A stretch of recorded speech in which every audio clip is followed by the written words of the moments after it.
حبايبي، بيبتدي مسلسل النهاردة مع بطلنا جون اللي بيكون في أوضة النوم مع مراته، وبيجبرها إنها تنام معاه عشان دي ليلة جوازهم، لكنها بتترجاه يبعد عنها وما يأذيهاش أول ليلة ليهم بالشكل ده، لكنه بيهينها وبيقولها إنها متعودة. إيه الجديد؟ جاية تعمل شريفة دلوقتي؟ والمفروض إنه دفع كتير عشان يتجوزها، يعني تسمع كلامه وتنفذ أوامره وهي ساكتة، ولكن كلامه ده بيعصبها وبيجرحها وبتكون هتضربه بالقلم، فبيمسك ايدها وبيحذرها انها تتخطى حدودها تاني مرة، وبيفكرها انه ما بقاش زي زمان، يعني تنسى انها ممكن تغلط ويرحمها. بيسيبها واقعة في الارض وبيطلع، وبتفتكر هنا نان ان ابوها طرده من العيلة لسبب هنعرفه بعدين. المهم بنعرف انه كان بيحبها، وقبل ما يمشي بتديله فلوس وبتعرفه انها كلها يومين وهتحصله وهيهربوا سوا من هنا. لكن بتعدي السنين وجون بيفضل مستنيها وما بتجيش، هو بيكون خلاص اتغير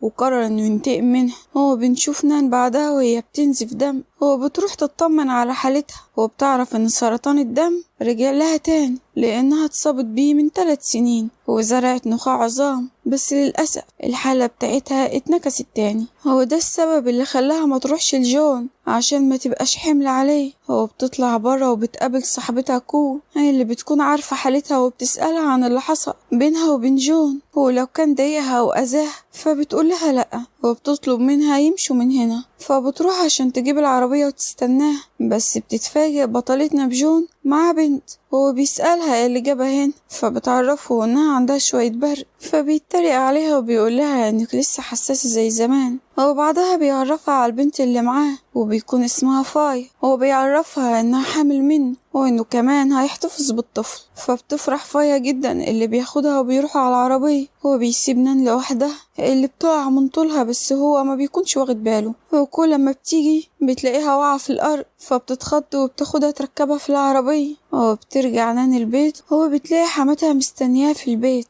ومحضرة لها شوية طقوس تمام، لأنها أصلا ما كانتش عايزة ابنها يتجوزها. وبتكسر الكوباية وبتأمر نان إنها تمشي عليها وتقدم لها التحية زي الناس القديمة لأن دي عاداتهم، بس نان بترفض وبتقول لها إن دي عادات ولى عليها الزمن. لكن الحما بتجبر الخدق ينزلوها بالعافية وبتجرح إيدها ورجلها وبيغمى عليها، فبيسيبوها لوحدها تنزف. ولما جون بيرجع بيتخض من منظرها وبيشيلها على الأوضة وبيغير لها على الجرح، وبعدها بيطلع لأمه وبيحذرها تقرب من نان تاني وإلا هيرجعها الريف تاني. وما تنساش إنها مش زي بقية الأمهات لأنها بحته من صغر، يعني تحمد ربنا إنه سأل فيها أصلا. هو بيطرد الخدم اللي سمعوا كلام أمه، هو بيرجع تاني لنان وبيقرب منها، بس بيفتكر إنها بعتت له زمان 3 بلطجية يضربوه لما بعت لها جواب بعد ما اتطرد من البيت، فبيقسي قلبه عليها مرة تانية لأنه شايفها خانت الوعد اللي بينهم. هو من يومها وجون قرر يكبر ويبقى أغنى منها ومن أهلها عشان يهد عيلتها ويذلها، وفعلا وصل للي كان عايزه. ولما بتفوق بتلاقي جنبها وبيسألها لو حبت في يوم من الأيام، فبتسكت لأنها لما قابلت الدكتور امبارح عرفها إن حالتها اتنكست تاني ومحتاجة زراعة نخاع من أول وجديد، هو كمان لازم بسرعة لأن المرض المرة دي بينتشر في جسمها بسرعة جدا. عشان كده ناوية تخلي جون يكرهها أكتر من الأول عشان لما تموت وتسيبه ما يحزنش عليها ويعيش حياته. ولما بتخرج نان برا بتعرف من الخدق ان جون كان خايف عليها وسير طول الليل جنبها، فبتفرح لانه كده لسه بيحبها، وفي نفس الوقت بتحزن لان ده معناه لسه قدامها مشوار طويل شوية عشان تخليه يكرهها. هو بيتصل عليها جون وبيعرفها ان فيه هدية على المكتب تجيبها له في الفندق وهيستناها بالليل. وبعدها بيجي اتصال من كو اللي بتعرفها ان جون عامل لها حفلة عيد ميلاد وعازم ناس كتير، فبتفرح هنا لانه لسه ما نسيش عيد ميلادها، وبتروح تاخد الهدية اللي بيكون كان نفسها فيها من زمان، بس زمان ما قدرش يجيبها لها لان ما كانش معاه فلوس. اما دلوقتي فوفى بوعده ليها وجابها. هو بتلبس نانو وبتتشيك وبتروح للحفل وبتسمع الناس وهما بيتكلموا على حظها الحلو في جوازتها من جون الراجل اللي بيحبها وبيقدرها، وهي مبسوطة وطايرة من الفرحة. هو بتوصل في الوقت ده كو اللي بتقول لها انها طالعة النهاردة زي القمر، وبتسألها عن جون. وقبل ما تجاوب بيكون نازل مع فايا من على السلم وبيقدمها للناس وبيقول لهم ان عيد ميلادها النهاردة.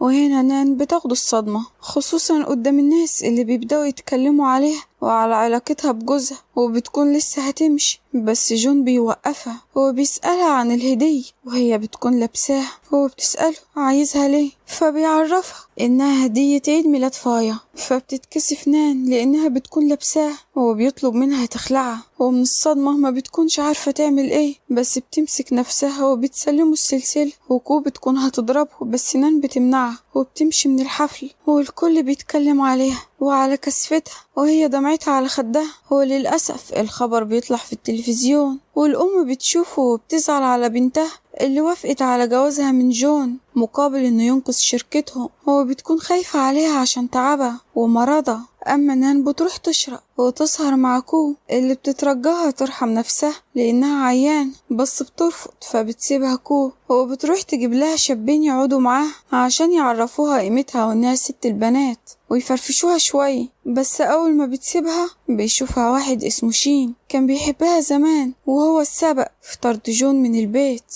وبعده عنها. هو بيقعد معاها وبيشربها كاس غصب عنها وبياخدها على عربيته بعدها، بس جون بيكون بيتبع التليفون بتاعها وبيقدر يوصل وبيشوفه وهو بيركبها العربية، فبينزل بسرعة وبيضربه وبيقوله يبعد عن مراته وما يقربش منها تاني. بس هنا شين بيقوله ان هي اللي جاية معاه بمزاجها اصلا، فبيضربوا جون تاني بعد الكلمتين دول. وبياخد نانا على اوضة في الفندق وبتكون شاربة وحالتها مش طبيعية، وبتحاول تتقرب من جون اللي بيسألها لو واعية للكلام ده وعارفة هي دلوقتي قدام مين، فبتقوله طبعا وبتنادى عليه باسمه. بس فجأة بيتفتح الباب وبتكون الشرطة جاية مع كو عشان تنقذ نان اللي فكرت انها اتخطفت، بس بتتفاجئ لما بتلاقيها مع جون وبتتأسف للشرطة وبتقول لهم انها ما كانتش تعرف هي راحت فين، وبيمشوا كلهم. اما نان بتكون لسه تحت تأثير المخدر وبتقرب من جون اللي بيستجيب معاها طبعا. وتاني يوم بقى بتتصدم لما بتلاقي نفسها في الأوضة، وبتتفاجئ اكتر لما بتلاقيه جنبها وبيسألها ايه كنتي متوقعة حد تاني يكون جنبك،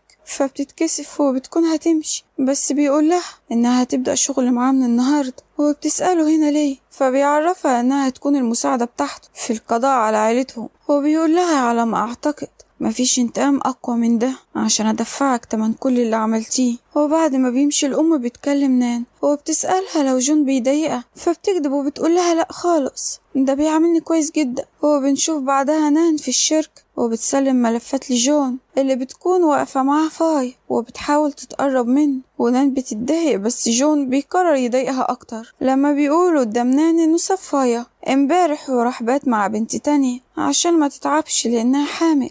وطبعا كلامه بيكسر قلبها وبيعصبها، فبترمي المية في وشه، فبيتعصب وبيمسكها وبيسألها لو قد اللي عملته ده، وبتقوله ايوه وبتمشي وبتسيبه. فبيتعصب جون وبيقول لفايا انه لقى الشاب اللي حملت منه وهيجوزها له قريب ويخلص منها. وبتمشي وهي متضايقة لانها بتحب جون، ولكنها كانت عارفة انه بس بيستخدمها علشان يخلي نان تغير مش اكتر. وبتشوف نان وهي بتعيط على السلم، فبتروح تزود النار في قلبها وبتعرفها ان جون ابنه في بطنها هي، يعني كده كده في الاخر هيختارها هي. تحط الكلام ده في دماغها وما تنساهوش. وبيوصل جون في الوقت ده اللي بيسمح كلامها وبياخد نان لأوضة المكتب عشان يعرفها ان اللي في بطن فايا مش ابنه، بس نان مش بتديله فرصة وبتسيبه وبتمشي. وعند فايا بقى بيمسكها لونج السكرتير بتاع جون وبياخدها على المستشفى عشان تعمل عملية إجهاض للطفل الفرحانة بيه ده. وفي نفس الوقت بتكون نان وكو وصلوا للمستشفى عشان تعرف آخر نتائج التحاليل. وبتشوف جون مع فاي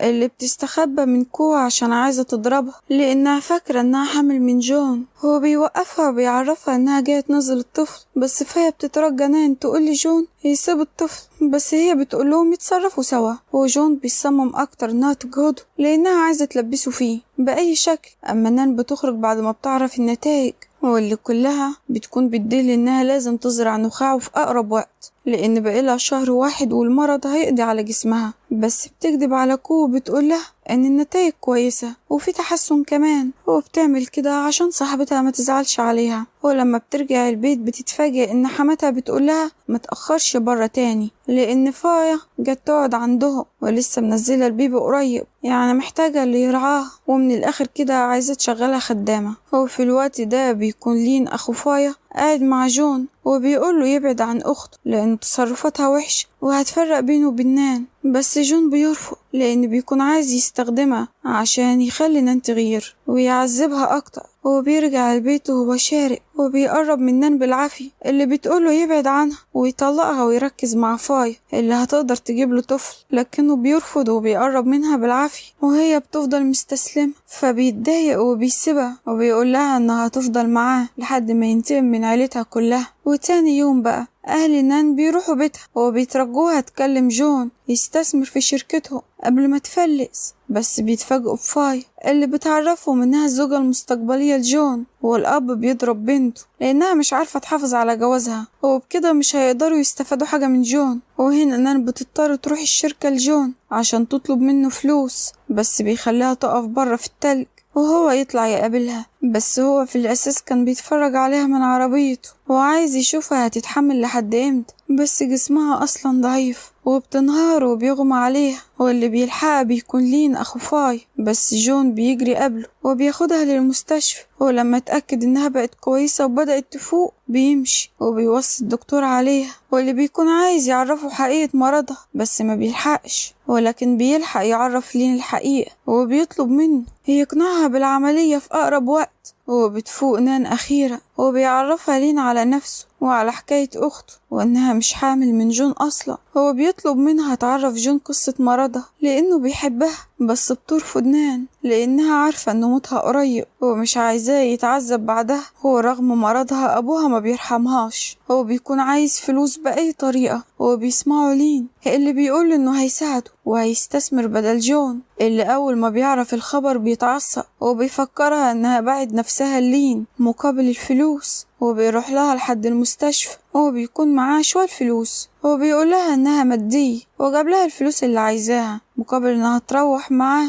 هو طبعا هي بتحس بالإهانة بس بتركب عربية لين اللي بيعرف جون إنه هيرجعها البيت، وبيسيبوها متعصب وبيكسر في كل حاجة حواليه. هو بيوصل لين البيت وبيقول لأخته تلم حاجتها عشان هيمشوا، بس بتتخانق مع نان. هو بتفكر إن هي اللي حرضته فبيضربها لين. وهنا بتطلع الحما على الصوت العالي وبتدافع عن فاي، بس لين بيعرفها القصة وإنها أصلا مش حامل من ابنها، فبتتصدم هنا وعلى طول بتطردها من البيت.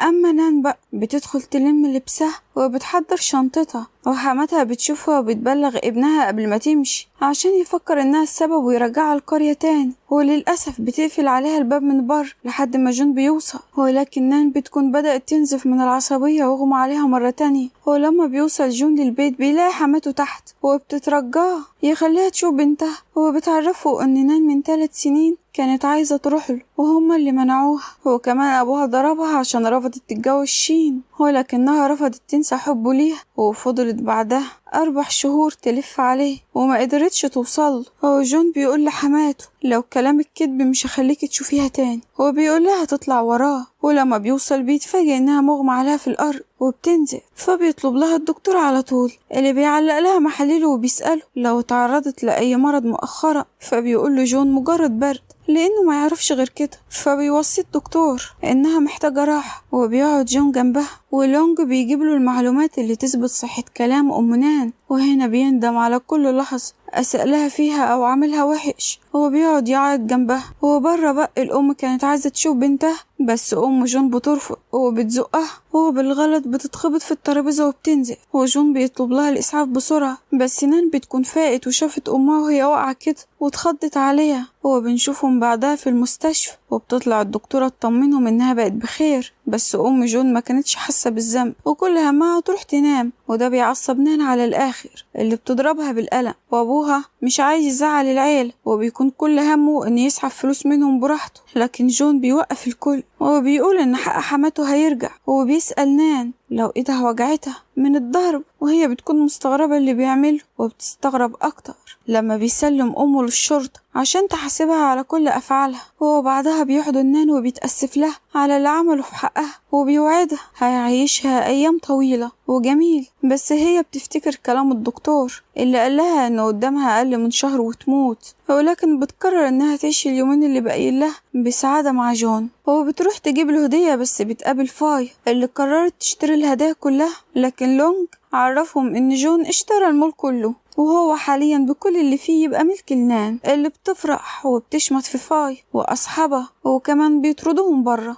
وبالليل بقى بترجع تجهز لجون الأكل وهي مبسوطة، وأول ما بيرجع بيفضل لازق لها وبيسألها عامل الأكل ده كله ليا، فبتعرفه إنها عايزة تعوضه عن سنين حرمانهم من بعض. وبعدها بيقعدوا يتعشوا وبيحترفوا البعض بحبهم من جديد وبيقضوا حياتهم زي أي اتنين متجوزين. وتاني يوم بقى بياخدها جون معاه للشركة عشان تساعده، بس بتتفاجئ إن ليا مسؤولة العلاقات العامة حطت المكتب بتاعها جنب الحمام، على الرغم من إن لونج وصاها تقربه من أوضة المدير على قد ما تقدر، بس هي فكرت إن نان عايزة تتقرب من المدير وتشقطه. ولما نان اعترضت على وضع المكتب ده، ليا فرجت عليها الموظفين وقالت إنها عايزة تغري المدير وتتقرب منه، بس جون بيوقف ليا في الوقت ده وبيعرفها إن دي أصلا مراتي ومنصب المدير هي الأحق بيه. هو بيسأل نان عن العقاب اللي يرضيها وهو هينفذه في ليا اللي بتحاول تتأسف، بس خلاص ما بقاش نافع ونان بتؤمر بطردها. لكن جون بيقول لها حرام، احنا محتاجين لناس تنظف الحمامات.